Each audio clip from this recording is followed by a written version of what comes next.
If you hang up, I might not make it through the night." The voice was barely steady, rough and distant, like it was slipping through static, and for a second Emily Carter just stood there in her small kitchen, staring at her phone as if it had spoken on its own. 2:13 a.m. glowing across the screen in pale blue light. Her coffee long gone cold beside the sink. The rest of the city quiet outside her window except for the faint hum of traffic somewhere miles away. And she almost ended the call, almost convinced herself it was a wrong number or some kind of prank, because people didn't just call strangers in the middle of the night asking for help. Not like this, not with that kind of urgency. But then the voice came again, weaker this time, giving an address between breaths, and something in it didn't feel fake, didn't feel rehearsed. It felt real in a way that made her chest tighten, and before she could talk herself out of it, she grabbed her keys off the counter and was out the door, her sneakers hitting the concrete steps too fast, too loud in the silence. The cold air biting her face as she rushed to her old sedan parked under a flickering street lamp. Rain beginning to fall in thin, steady lines that blurred the edges of everything. And as she drove, the windshield wipers struggled to keep up, each pass clearing just enough for her to follow the empty road leading out past the last row of houses, past the gas station that had closed an hour ago, and into a stretch of darkness she normally avoided, her grip tightening on the steering wheel as doubt crept in. What if this was a mistake? What if she was walking into something she couldn't handle? But the memory of that voice kept her going, fragile and desperate in a way she couldn't ignore, until finally she saw it. A car off to the side of the road, angled wrong, one headlight dim, the rest of the area swallowed in shadows, her heart pounding as she pulled over and stepped out, the rain instantly soaking through her hoodie.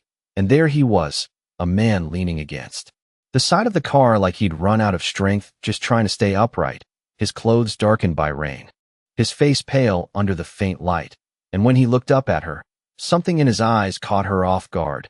Not fear exactly, not panic, something sharper, like he was measuring her even now, even like this. And for a moment neither of them spoke, the rain filling the silence between them, until he exhaled slowly and said, almost like he was admitting something he hated, "I wasn't sure you'd come." And Emily swallowed, stepping closer despite every instinct telling her to be careful, because whatever this was, whatever he was running from, she had already made her choice the second she picked up that call. And she wasn't walking away now. Emily did not ask another question. She just moved closer and slipped her arm under his, surprised at how solid he felt despite the way his weight leaned into her. And as they made their way toward her car, she noticed details that did not match the situation. The fabric of his shirt was high quality even under the rain, the stitching too precise to belong to someone careless. His watch heavy against her wrist for a brief second before he pulled his hand away like he had revealed too much. And when she opened the passenger door and helped him inside, he did not collapse. He adjusted, controlled, like someone used to being in charge even when everything was falling apart. She shut the door and hurried to the driver's side, her heart still racing, and as the engine turned over, he let out a slow breath, closing his eyes, but not fully, like he refused to lose awareness completely. The drive back felt longer than it should have, every passing headlight making her tense, every shadow outside the road suddenly suspicious, and twice she glanced at him, noticing the way his gaze flickered toward the mirrors, alert, calculating, until finally he spoke again, quieter now. "Did anyone see you stop?" And the question made her pause because it was not the question of someone afraid. It was the question of someone used to being followed. "No," she said, though she was not entirely sure, and he nodded once, as if storing that answer somewhere important. When they reached her apartment complex, the building looked even smaller than usual, the flickering hallway light buzzing above the entrance, the paint on the walls chipped and tired. And for a moment she hesitated, wondering how this man, whoever he really was, would look inside her world. But he did not comment, not once, as she helped him up the narrow stairs, step by step, until they reached her door.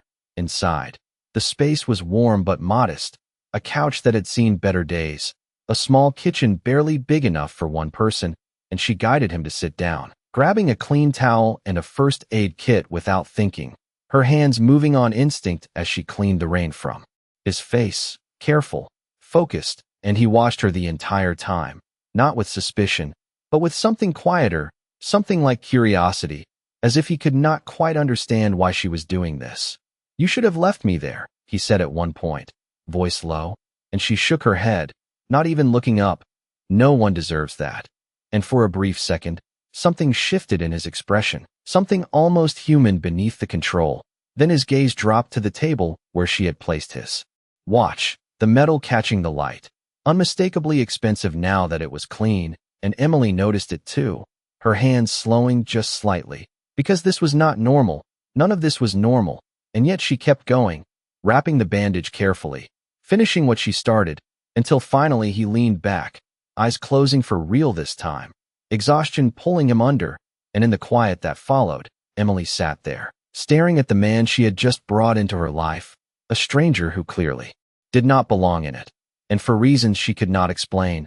She had the feeling that everything was about to change. Emily did not sleep much that night.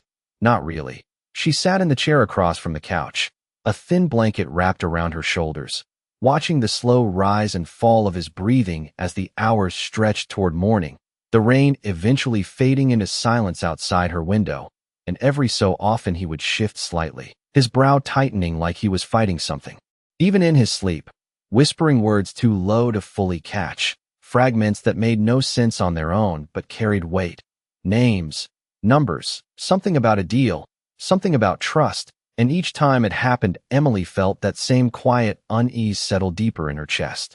Because this was not just a man in trouble. This was a man surrounded by something bigger, something she could not see yet, and still she stayed, because leaving him alone did not feel like an option anymore.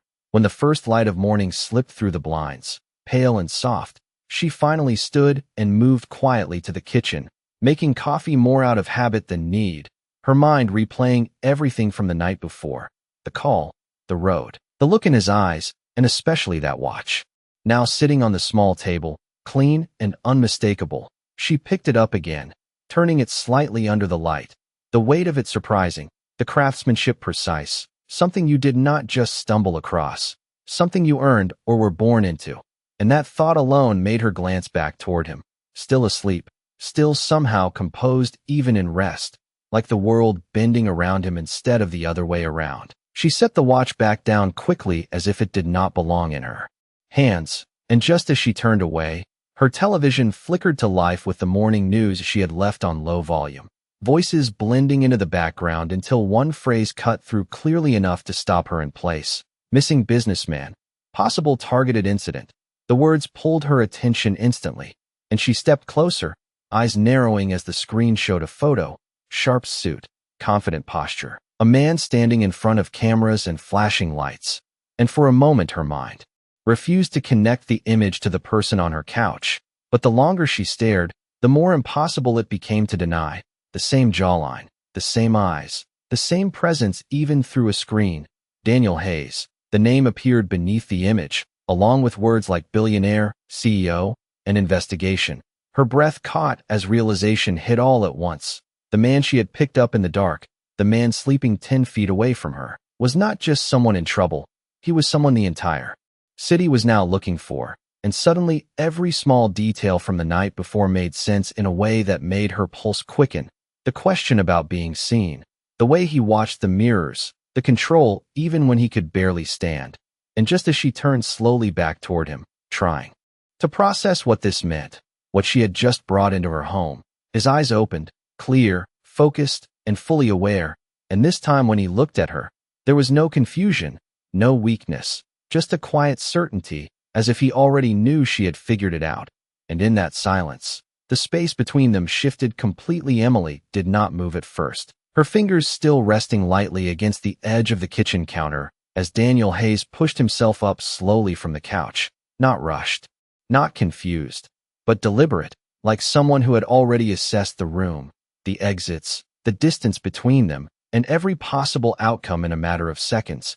And that alone made her heart beat faster, because this was not the same man she had helped into her car last night. This was someone else entirely, someone who carried control even in silence, his gaze steady on her as he spoke, voice clearer now, grounded. "You saw it."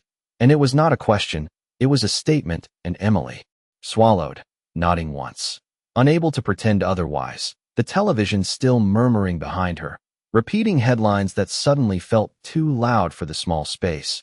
She reached for the remote and turned it off, the room falling into a quieter tension, and for a moment neither of them said anything, the weight of truth settling in between them, until she finally spoke, her voice softer than she expected.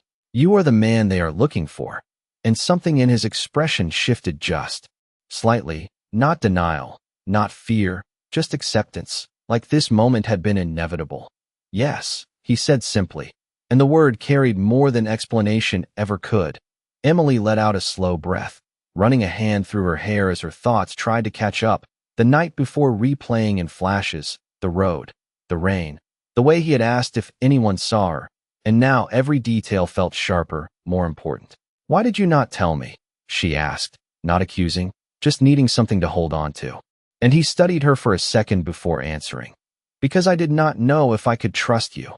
And the honesty of it landed harder than she expected, because there was no attempt to soften it, no apology, just truth, and strangely, that made it easier to believe him.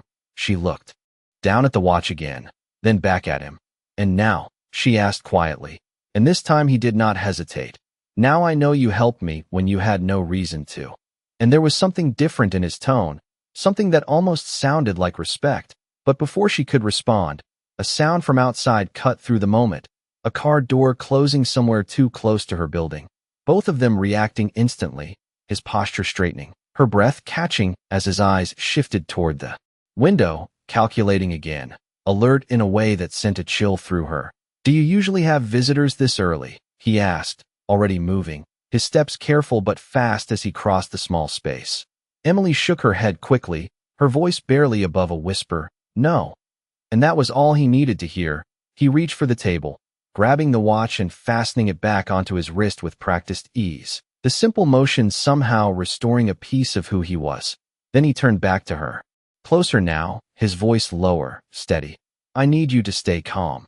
And the words were not a command, but they carried weight anyway, the kind that made you listen without thinking.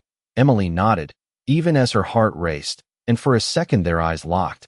And she realized this was the moment everything changed, not the call, not the night, but this, standing in her small apartment with a man the entire city was searching for, trusting her with something she did not fully understand yet. And as footsteps echoed faintly in the hallway outside, Daniel stepped back slightly, positioning himself just out of direct view, his presence suddenly quieter, controlled, like he had disappeared without leaving the room, and Emily stood there, alone in sight, the silence pressing in as the sound stopped right outside her door, and then came the knock. The knock came again, firmer this time, echoing through the thin walls, and Emily felt her pulse jump into her throat as she glanced instinctively toward where Daniel stood just out of sight, his presence almost invisible now, pressed into the shadow beside the doorway to her bedroom, completely still, watching, and somehow that made her more aware of him than if he had been standing right in front of her. She took a slow breath,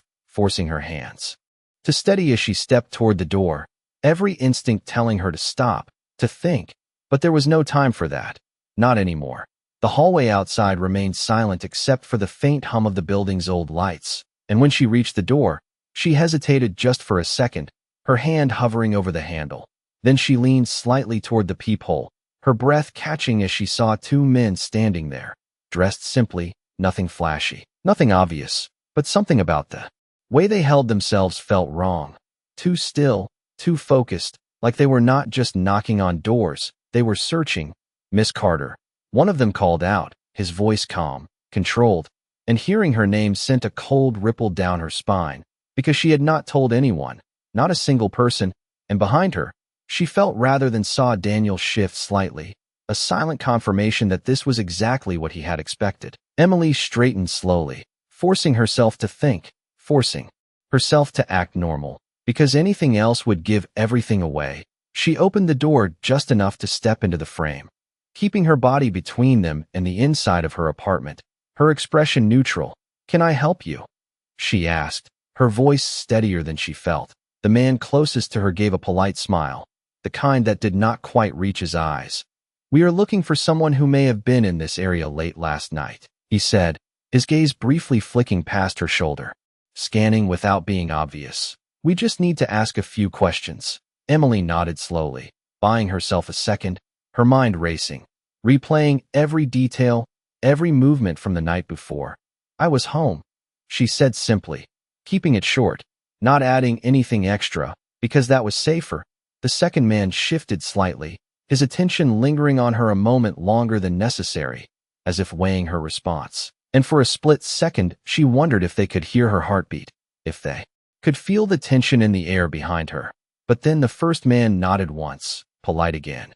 "If you notice anything unusual, please let us know," he said, handing her a small card, his fingers brushing hers just long enough to feel deliberate, and she forced herself not to react, taking it with a small nod.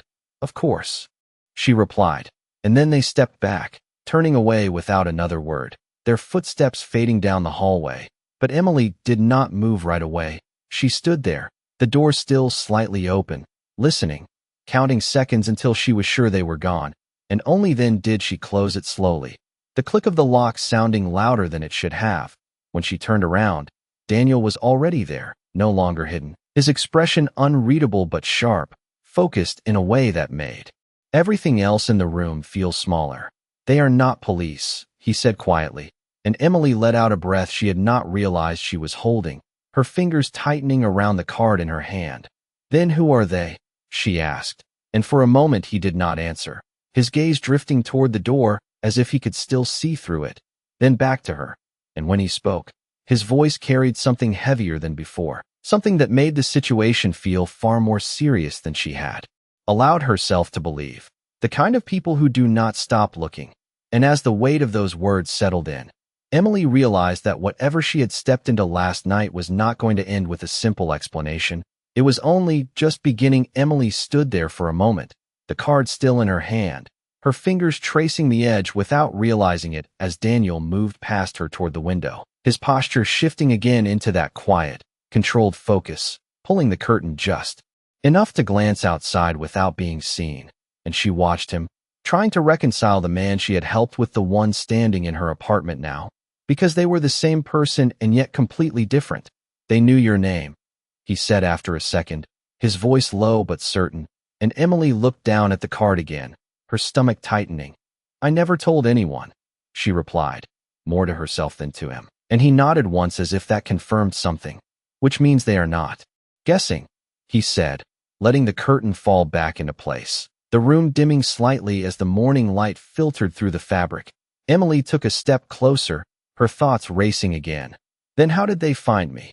she asked, and this time he did not answer right away, his gaze shifting to the small table, to his watch, to the door, like he was mapping out possibilities in real time.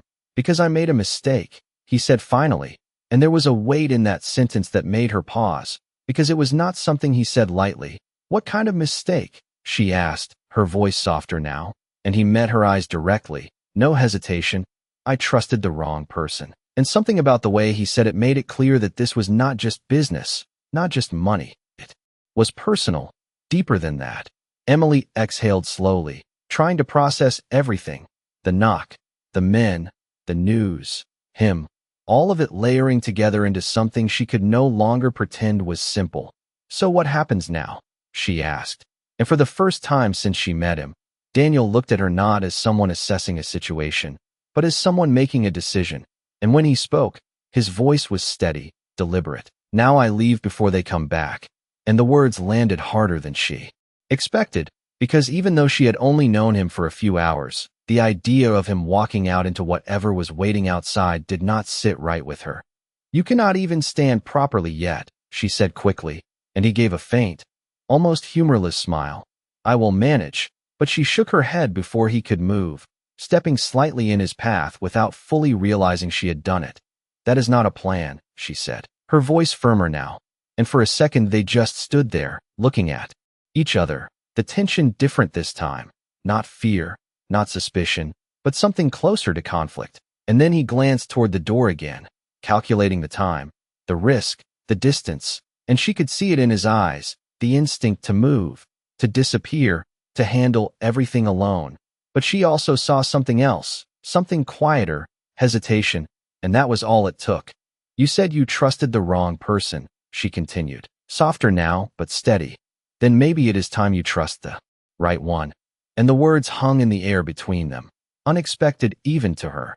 And for the first time, Daniel did not respond immediately, his gaze holding hers a fraction longer than before, as if weighing not just the situation, but her, and what she was offering. And outside, somewhere in the distance, a car engine started again, faint but close enough to remind them both that time was not on their side. And in that moment, standing in a small apartment that suddenly felt like the center of something much larger, Emily realized she had just crossed a line she could not step back from. And whatever happened next, she was no longer just the person who answered a call. She was part of the story. Now Daniel did not answer right away. And that silence said more than anything else could have, because for the first time since she met him, he was not already 3 steps ahead, not already moving toward an exit. He was considering staying, and Emily could see it, the shift in his expression, subtle but real, as if something inside him was pushing against instinct. You do not understand what you are stepping into, he said finally, his voice lower now, less guarded but more serious, and Emily held his gaze without backing away. You are right, she replied quietly. I do not, but I know what I saw last night, and I know what kind of people come knocking on doors at 6 in the morning asking questions they already have answers to. And that landed, she could tell, because his eyes flickered just slightly, acknowledging the truth in it.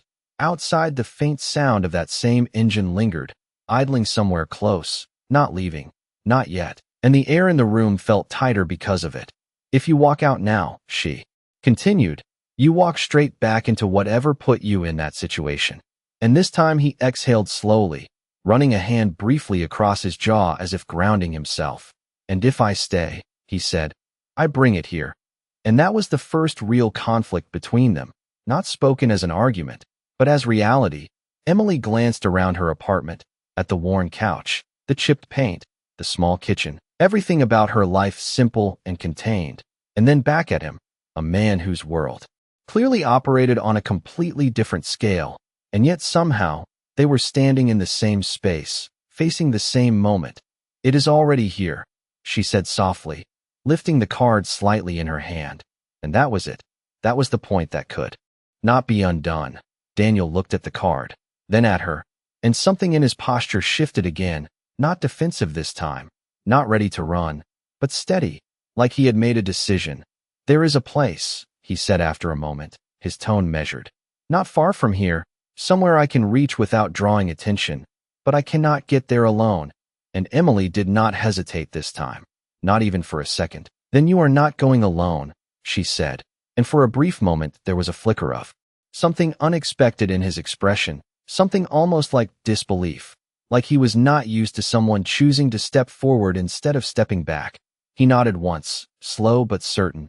We leave in 5 minutes, he said, already moving, his energy shifting into action again, but this time not away from her, with her. And Emily turned quickly toward her bedroom, grabbing her jacket, her keys, her phone, her movements fast but focused, her mind catching up with the reality of what she had just agreed to. This was not helping someone for a night. This was something else entirely, something that would not end when the sun came up. And as she stepped back into the living room, Daniel was already at the door, listening, timing, every sense alert. He glanced at her once, a quick check, and she nodded, ready even if she did not feel it completely. He opened the door just enough to look into the hallway. Empty for now, quiet. But neither of them trusted that silence anymore. Stay close, he said, not as an order but as a promise that he would do the same. And as they stepped out together into the narrow hallway, the door closing softly behind them, Emily felt it clearly. There was no going back to who she was before that call, not after this, not after him. And somewhere below them, the sound of that engine finally shifted. As if it had been waiting for this exact moment, the hallway felt longer than it had ever been, each step echoing softly as Emily followed just half a pace behind Daniel, close enough to feel the steadiness of his movement, not rushed but precise, like he had done this before, like leaving quietly was a skill he had mastered. And when they reached the stairwell, he paused, listening, his hand lightly brushing the railing without gripping it, his eyes focused downward toward the dim lower level. Wait, he murmured, and Emily stopped instantly, her breath held without realizing it. The faint sound of footsteps drifting up from below, slow, deliberate, not passing through but lingering, and Daniel's expression tightened just slightly, calculating again. Then without a word he turned, guiding her up instead of down. The decision made in a second, and they moved quickly but carefully to the next floor, where the air felt still and used, the hallway quieter. "We cannot use the main exit," he said under his breath, and Emily nodded even though her heart was racing now. Every instinct heightened, because this was no longer just uncertainty. This was being actively searched for. They reached a narrow window at the end of the corridor, the glass slightly fogged, and Daniel wiped a small section clear with his sleeve, glancing outside, the parking lot below partially visible. And there it was, the same dark car she had noticed before, engine still running, positioned just far enough to watch without being obvious. "They are waiting," she whispered, and he gave a slight nod, not surprised, just confirming what he already knew. Then he stepped back, scanning the hallway again, his gaze landing on a maintenance door slightly ajar, almost hidden beside a stack of old cleaning supplies. He moved toward it, pushing it open just enough to reveal a narrow service stairwell, darker, less used. "This way," he said quietly, and Emily followed without hesitation, the door closing softly behind them, cutting off the already dim light of the main corridor. The air inside cooler, heavier, carrying the faint smell of dust and metal. Their footsteps slower now, more careful, each one placed with intention as they descended. And for a moment all Emily could hear was her own breathing and the distant hum of the building. But even in that silence, she could feel the tension in him. Not panic, never panic, but awareness sharpened to its edge. And as they reached the lower level, he stopped again, listening, then cracked the door open just a fraction, checking the back exit that led to the alley. Empty for now. No cars, no movement, just early morning light stretching between buildings. "We go straight to your car," he said, glancing at her briefly, and she nodded, gripping her keys tighter in her hand, the small piece of metal suddenly feeling like the most important thing she owned. They stepped out together, the cool air hitting her face as they moved quickly but without running, crossing the short distance to where her car was parked near the side of the building. And just as she unlocked it, a sound behind them shifted, not loud, but enough to make her turn instinctively, her eyes catching the reflection of movement at the corner of the building. Too close, closer than before, and before she could react, Daniel's hand lightly touched her arm, steady, grounding. "Do not look again," he said quietly, opening the passenger door, and there was something in his voice that made her listen instantly. She slid into the driver's seat, her hands moving automatically as she started the engine, her pulse loud in her ears, and as he got in beside her, closing the door with controlled calm, he glanced once toward the side mirror, then back. Ahead, his voice low but firm. "Drive like this is just another morning." And Emily swallowed, nodding as she pulled out slowly, the car moving forward into the street. Normal, steady, while behind them, unseen but felt, the game had already begun. Emily kept her hands steady on the wheel, even though her heart was racing, her eyes fixed on the road ahead just like he told her. The morning traffic slowly beginning to build as if nothing unusual was happening, as if this was just another drive to work, but everything felt different now. Every car in her mirror, every turn of a corner carried weight, and she could feel Daniel beside her, not tense in a chaotic way, but focused, watching everything without making it obvious, his presence somehow anchoring the moment instead of adding to the panic. "Take the next right," he said quietly after a minute, his voice calm enough to steady her breathing, and she followed without questioning, the car turning smoothly onto a quieter street lined with small houses and closed storefronts, the kind of place people pass through without noticing. "Are they still behind us?" she asked softly, her eyes flicking briefly to the mirror before returning forward, and he waited a second before answering. "One car turned with us, but that does not mean they confirmed anything yet." And the way he said it made it clear this was a process, not chance, a pattern he understood. Emily nodded slowly, absorbing that, her grip tightening just slightly on the wheel. "So what do we do?" she asked, and he glanced at her briefly, something thoughtful in his expression. "We stay predictable until we are not," he replied, and even though she did not fully understand, she trusted the way he said it. They drove another few blocks in silence, the rhythm of the car almost calming if not for the awareness sitting just beneath it. And then he spoke again. 2 blocks ahead, there is a small grocery store with a side parking lot, he said, his tone shifting slightly, more strategic now. Pull in, but do not rush it. Emily nodded, her heart picking up again as the store came into view. Modest, quiet, with only a few cars parked outside. She slowed naturally, signaling before turning in. Just another driver making a normal stop, and as she parked, Daniel leaned back slightly, his gaze angled toward the side mirror, watching without staring. Give it a few seconds, he murmured, and Emily waited, her fingers tapping lightly against the steering wheel before she forced them to stop, and then she saw it. The same dark car passing by slowly, not stopping, not signaling, just continuing down the street like it had somewhere else to be, but the timing was too precise to ignore. They are not sure, she whispered, and Daniel gave a faint nod. Not yet, he confirmed. Then he reached for the door, pausing just before opening it, his eyes meeting hers again. And this time there was something different there, something more personal, less guarded. What you did back there, he said quietly. Most people would not have done that. And Emily blinked, caught off guard by the shift. I did not think about it, she admitted, her voice honest, and for a second, just a second, his expression softened in a way that did not match the situation, like he was seeing something unfamiliar but important. Then it was gone, replaced by focus again. We cannot stay here long, he said, opening the door. But this bought us time. And Emily nodded, stepping out as well, the cool air hitting her again, grounding her in the reality of everything that was happening. And as they walked toward the side of the building, not rushing but not lingering, she realized something she had not allowed herself to think about until now. This was not just about getting him somewhere safe anymore. This was about uncovering something much bigger, something that had already reached into her life without warning. And as Daniel stopped near the corner of the store, scanning the street once more before turning back to her, she knew without him saying it, the next move was going to change everything again. Daniel stepped slightly closer to the edge of the building, his gaze sweeping the street one more time before he turned back to Emily. And this time there was no hesitation in his voice, no pause between thought and decision.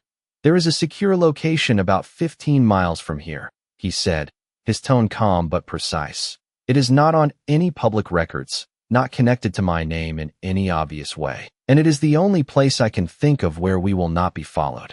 Immediately, Emily nodded, absorbing the distance, the plan forming in pieces she was still trying to catch up with. Then we go there, she replied simply, and for a brief moment he studied her again, as if still surprised she had not stepped away yet, had not questioned her place in all of this. It will not be easy, he added quietly, and she let out a small breath, almost a smile, but not quite. Nothing about this has been easy, she said, and something in that answer seemed to settle whatever doubt remained in him, because he gave a small nod, final this time.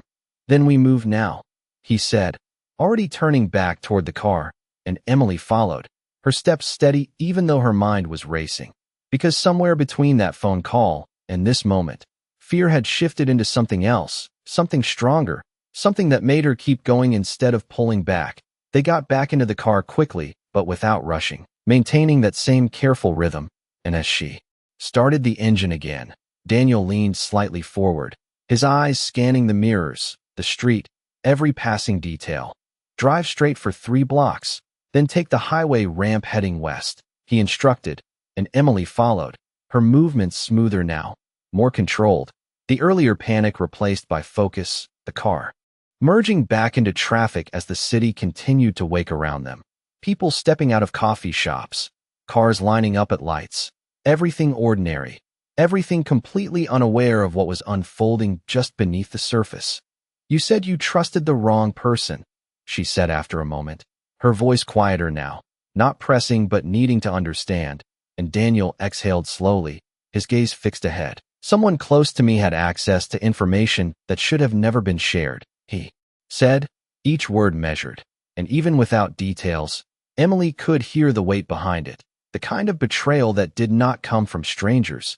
She nodded slightly, not pushing further, but the silence that followed felt different, more personal, less about the situation and more about him, about what he had lost before she ever met him. And as the highway ramp came into view, she signaled and turned, the car picking up speed as they merged into faster traffic, the space around them opening up, giving the illusion of freedom even though neither of them fully believed it yet. Daniel leaned back slightly, his posture still alert but less tense than before, and after a moment he spoke again, softer this time. "When this is over, your life should go back to what it was," he said, almost like a statement meant to protect her, and Emily glanced at him briefly before returning her eyes to the road. "I do not think that is possible anymore," she replied honestly, and he did not argue, did not try to correct her, because somewhere deep down, he knew she was right.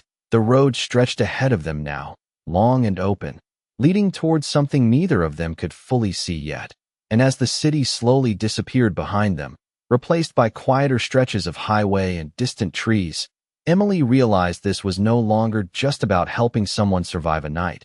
This was about stepping into a world she never asked for, a world that had already begun to change her, and beside her, Daniel watched the horizon with that same quiet intensity, knowing just as clearly as she did, the next destination was not just a place, it was the beginning of everything unraveling. The highway stretched endlessly ahead, the early morning sun beginning to rise over the horizon, casting long shadows across the road as Emily kept her speed steady, her eyes focused but her thoughts moving faster than the car itself. And beside her, Daniel had gone quiet again, not withdrawn, but deeper in thought, like he was putting pieces together one by one. And after several miles, he leaned slightly forward, his gaze narrowing toward an exit sign up ahead. "Take the next exit," he said calmly, and Emily followed without hesitation, signaling and guiding the car off the highway, the noise of fast traffic fading behind them as they entered a quieter stretch of road lined with trees and scattered buildings, the kind of place that felt disconnected from the rush of the city. "We are close," he added, and there was something in his tone that felt different, not just strategic, but personal, as if this place mattered beyond just being a hiding spot. Emily slowed as the road narrowed further, gravel crunching lightly under the tires, and after another minute, he gestured toward a barely visible turn hidden between two overgrown hedges. "There," he said, and she turned carefully, the car moving onto a long, secluded driveway that curved out of sight, the trees thick enough to block any clear view from the outside. And as they followed the path, a structure slowly came into view, not a mansion, not what she would have expected, but a modern, understated house built with clean lines and large windows, blending into its surroundings instead of standing out. Emily parked near the front, her engine idling for a second before she turned it off, the sudden quiet settling around them. And for a moment neither of them moved, the weight of the journey pressing in, until Daniel finally exhaled, a slow, controlled breath that seemed to release just a fraction of the tension he had been holding. "This place is secure," he said, reaching for the door. It was designed to be invisible, and Emily stepped out as well, her gaze taking in the details. The cameras hidden along the edges, the subtle signs of security that did not announce themselves. And as they approached the front entrance, the door unlocked automatically with a soft click as Daniel stepped closer, responding to him without a key. And that alone told her how much thought had gone into this place. Inside, the space was quiet, minimal, but precise, everything placed with intention, and as soon as the door closed behind them, Daniel moved toward a panel on the wall, entering a code that triggered a series of subtle changes, lights adjusting, systems activating, the house coming to life in a controlled, silent way. "No one can access this without me," he said, and Emily nodded, finally allowing herself to breathe a little easier, but only a little, because the tension had not disappeared, it had just shifted. And as she set her keys down on a nearby table, she turned back toward him. "So, what now?" she asked, and this time, Daniel did not answer immediately. Instead, he walked to the center of the room, his expression focused, more intense than before, like he had crossed from survival into strategy. "Now we find out who did this," he said finally, his voice steady, and Emily felt a chill run through her, because this was no longer about escaping. It was about confronting something that had already proven it could reach anywhere, even here, and as she watched him move, accessing hidden systems, pulling up information on screens that lit up one by one. She realized this was the world he came from, precise, controlled, powerful, and she was standing right in the middle of it, no longer on the outside looking in. And as Daniel paused, his gaze locking onto something on the screen, something that made his expression tighten just slightly, Emily stepped closer without thinking. "What is it?" she asked, and he hesitated for just a second before answering, his voice lower now, carrying a weight that made everything feel heavier again. "They already knew I would come here." And the room seemed to go completely still as the meaning of those words settled in. Emily felt the air shift in the room the moment he said it, like the walls themselves had absorbed the weight of those words. And for a second, she did not move, her eyes fixed on the screen in front of him where lines of data flickered quietly, too complex for her to fully understand, but clear enough to show one thing. This place was no longer as hidden as he believed. "That is not possible," she said under her breath, more instinct than certainty, and Daniel did not look at her. His focus locked onto the display as his fingers moved quickly across the panel, pulling up layers of security logs, timestamps, access attempts, everything precise, everything controlled, except for one detail that did not belong, one signal that appeared and disappeared too cleanly, too perfectly.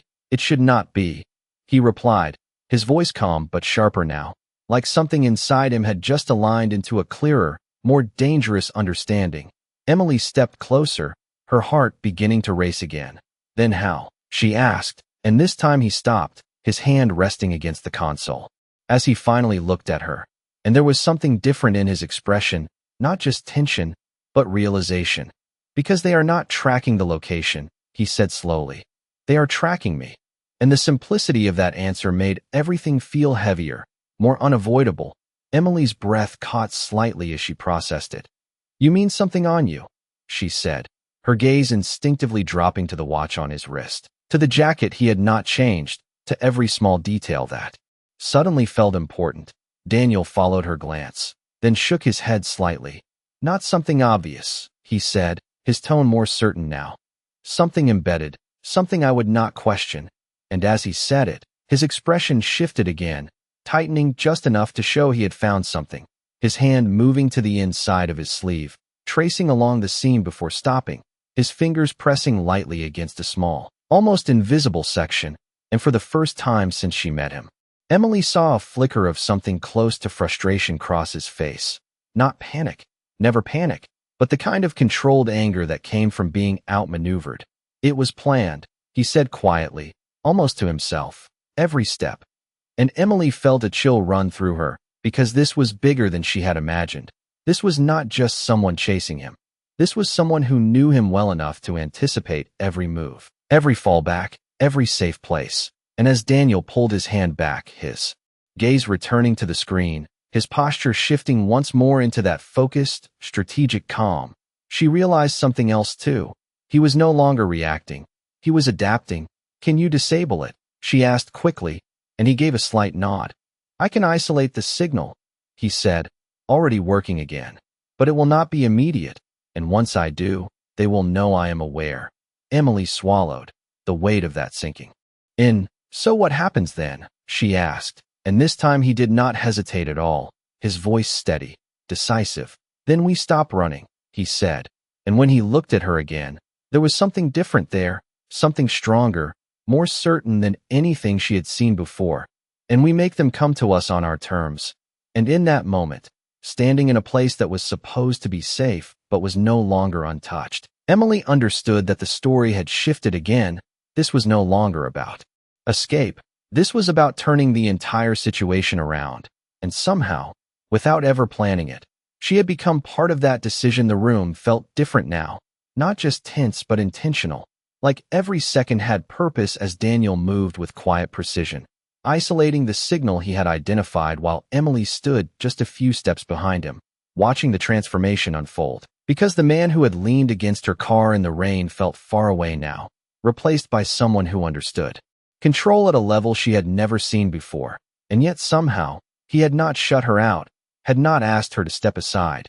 He simply said, "Stay with me." And that was enough. She nodded, her eyes fixed on the screen as lines of code shifted, signals rerouted, the hidden system responding only to him.